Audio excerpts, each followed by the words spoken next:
అయోధ్య ముంబై రైలు సేవకు అమృత్ భారత్ ఎక్స్ప్రెస్ అనే కొత్త రైలు చేరింది. ఈ రైలు ప్రయాణాన్ని మరింత సౌకర్యవంతంగా చేస్తుంది. ఈ సేవ ఏప్రిల్ 28న ప్రారంభమవుతుంది.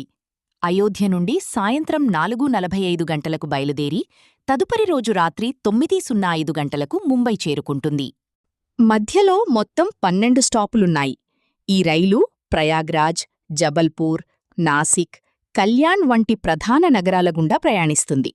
ఇది పుల్ పుష్ రేక్తో నడిచే భారతదేశంలోని మొదటి రైలు.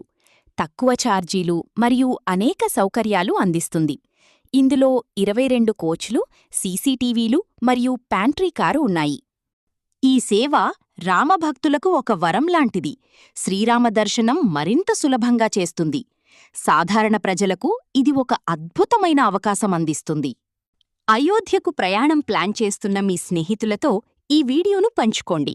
ఇప్పుడే మీ రామమందిర యాత్రను ప్లాన్ చేయడం ప్రారంభించండి.